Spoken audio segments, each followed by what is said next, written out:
Bismillahirrahmanirrahim. Assalamualaikum warahmatullahi wabarakatuh.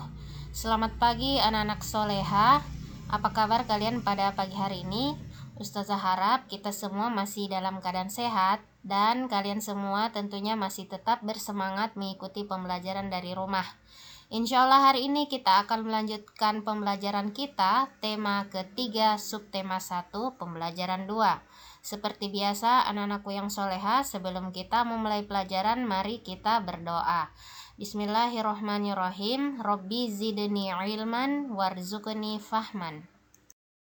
Adapun tujuan pembelajaran pada pagi hari ini, yang pertama, siswa dapat mengidentifikasi pelaksanaan hak dan kewajiban dalam kehidupan sehari-hari.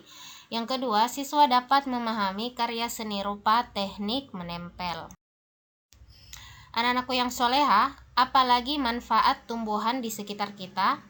Apa hak dan kewajiban kita? Nah, sebelumnya kalian sudah pernah belajar tentang tanaman padi. Betapa banyak manfaat padi.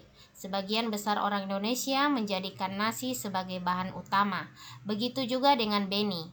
Beni makan nasi sebagai makanan pokoknya. Nah, mari sama-sama kita membaca teks berikut. Setiap hari, Beni, adik, dan kedua orang tuanya selalu makan malam bersama. Di keluarga Beni, semua orang diberi kesempatan untuk mengambil nasi sendiri. Ibu Beni selalu berpesan, ambil nasi secukupnya. Adik Beni sering tidak menghabiskan nasinya. Alasannya karena ia sudah kenyang. Seringkali ibu mengingatkannya, namun adik Beni belum juga mau menghabiskannya. Berbeda dengan adiknya, Beni selalu menghabiskan makanannya. Dia selalu mengambil makanan secukupnya. Nah, sekarang setelah kita membaca teks tadi, mari kita sama-sama menjawab pertanyaan berikut ini. Pertanyaan yang pertama, apa yang dilakukan adik Beni terhadap makanannya? Ya, tentunya makanan yang diambil adik Beni selalu tidak dihabiskan. Kemudian pertanyaan yang kedua, apa yang dilakukan Beni terhadap makanannya? Ya, berbeda dengan adiknya, kalau Beni dia selalu menghabiskan makanannya pada saat makan. Pertanyaan yang ketiga, manakah yang menurutmu telah bersikap bijak terhadap makanan, Beni atau adiknya? Ya, tentunya sikap Beni lebih bijak dibandingkan adiknya, karena Beni di sini tidak menyia-nyiakan makanan, selalu mengambil secukupnya ketika makan. Kemudian pertanyaan yang keempat, ketika adik Beni membuang makanan, siapa saja yang dia rugikan? Ya, anak-anakku yang soleha, tentunya ayah dan ibu akan merasa dirugikan karena mereka telah berusaha mencari dan menyediakan makanan. Nah, belum lagi orang yang ada di sekitar kita yang tidak mampu juga ikut dirugikan karena masih banyak di antara kita itu susah untuk mencari makan. Kemudian petani juga ya, karena mereka susah menanam padi. Pertanyaan yang kelima, ketika adik Beni makan malam, apakah dia sudah mendapatkan haknya? Iya, tentunya dia sudah mendapatkan haknya untuk makan malam. Yang keenam, ketika adik Beni membuang makanannya, apakah dia sudah melaksanakan kewajibannya? Ya, jadi dia belum melaksanakan kewajibannya. Pertanyaan yang terakhir, ketika Beni menghabiskan makanannya, apakah dia sudah melaksanakan kewajibannya? Ya, tentunya Beni di sini sudah melaksanakan kewajibannya karena Beni sudah menghabiskan makanannya. Nah, tanaman mempunyai banyak manfaat untuk manusia. Selain untuk makanan, tanaman juga menghasilkan oksigen. Kita berhak menikmati manfaat dari tanaman, namun kita juga wajib untuk bijak menggunakannya. Nah, salah satu cara bijak dalam menikmati manfaat dari tanaman adalah dengan kita tidak boleh membuang-buang makanan. Nah, anak-anakku yang soleha, kita bisa bayangkan kalau misalkan semua orang itu seperti adik Beni. Berapa banyak nasi yang terbuang sia-sia setiap hari, dan berapa banyak sumber daya alam dan energi yang terbuang setiap hari. Nah, bagaimana dengan kalian? Ya, tentunya kalian harus mengikuti sifat Beni ya. Jangan mengikuti sifat adik Beni yang suka membuang-buang makanan ya. Dan dalam Islam ya kita juga dilarang membuang-buang makanan. Karena itu salah satu sifat dari syaitan, yaitu boros.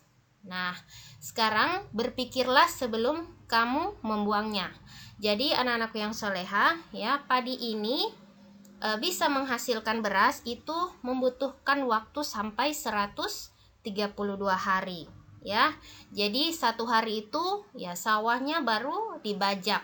Kemudian hari 21 sampai 30 itu padi baru ditanam. Kemudian padi mulai berbiji pada saat usia 100 hari. Kemudian bisa dipanen pada saat usia 120 hari. Kemudian padi diambil dari sawah itu nanti hari ke 122. Kemudian padi dijemur dan digiling itu nanti hari ke 130. Kemudian biji padi siap jadi beras itu ya hari ke 132. Nah, kalian bisa membayangkan di sini ya berapa lama waktu yang dibutuhkan ya sehingga padi tersebut bisa menghasilkan beras. Nah, sekarang perhatikan gambar berikut ini. Ada gambar A, gambar B, dan gambar C. Pertanyaan gambar A, B, C, apa yang dilakukan orang pada gambar tersebut? Ya, jadi untuk gambar A itu ya orang yang sedang menebang pohon. Kemudian untuk gambar B adalah orang yang sedang menanam pohon. Dan gambar C adalah orang yang sedang merusak atau mencabut tanaman yang masih kecil. Kemudian apakah tindakan tersebut baik? Mengapa? Ya, untuk gambar A tentunya tidak baik karena tidak dapat menjaga kelestarian tanaman. Kemudian untuk gambar B itu sangat baik karena dapat menjaga kelestarian alam. Untuk gambar C itu tidak baik juga karena dapat merusak tanaman. Nah, sekarang dampak bagi lingkungannya apa? Untuk gambar A, dampaknya itu hutan menjadi gundul ya jika kita menebang pohon sembarangan. Kemudian dampak gambar B ya, jadi ketika kita menanam tanaman maka lingkungan akan menjadi hijau. Kemudian untuk gambar C itu dampaknya adalah banyak tanaman yang rusak. Nah, berikutnya dampak bagi orang lain.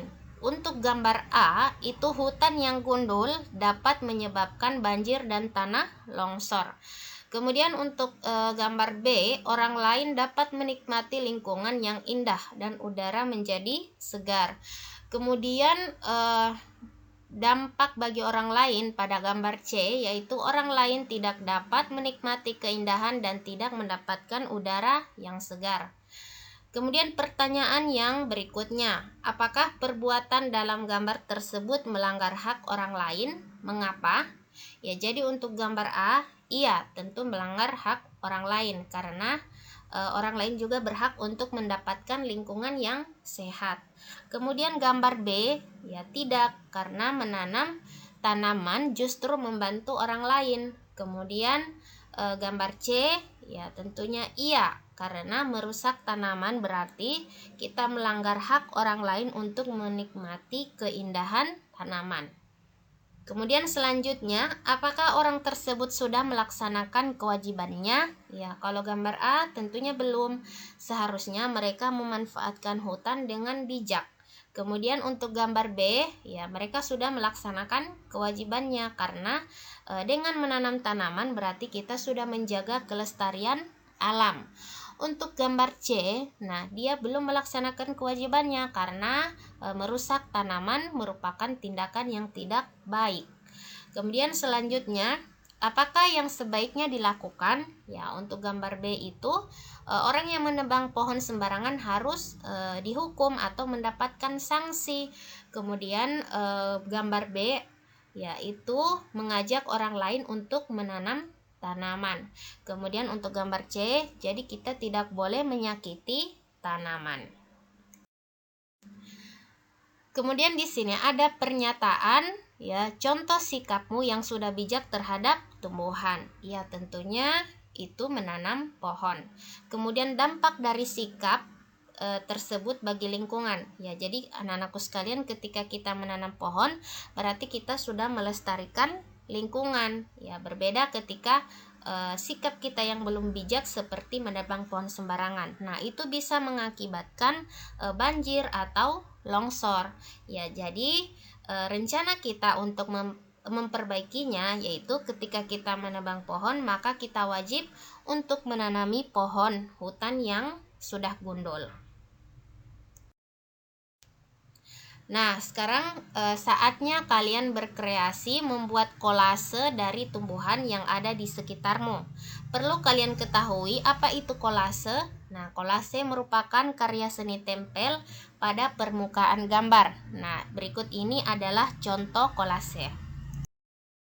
Nah, kalian bisa mencobanya di rumah dengan menyiapkan bahan dan alat, ya. Bahan-bahannya seperti daun-daun yang sudah jatuh dari pohonnya, ya, kemudian batang tumbuhan, kemudian lem.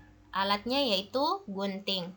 Nah, langkah-langkahnya seperti siapkan bahan, kemudian setelah itu kita membuat sketsa gambar yang kita sukai, misalkan gambar kupu-kupu, ya, kemudian gambar pemandangan alam atau lain sebagainya.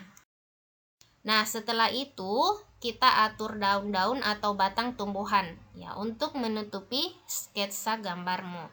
Kemudian perhatikan ukuran, perpaduan warna dan bentuknya, dan tempelkan daun atau batang tumbuhan kering pada kertas gambarmu dengan menggunakan lem. Nah, kalian bisa menempel dengan rapi. Kemudian kalau jika sudah selesai, maka pajanglah karya seni dari tumbuhan kering buatanmu. Nah, anak-anakku sekalian, demikian pembelajaran pada pagi hari ini.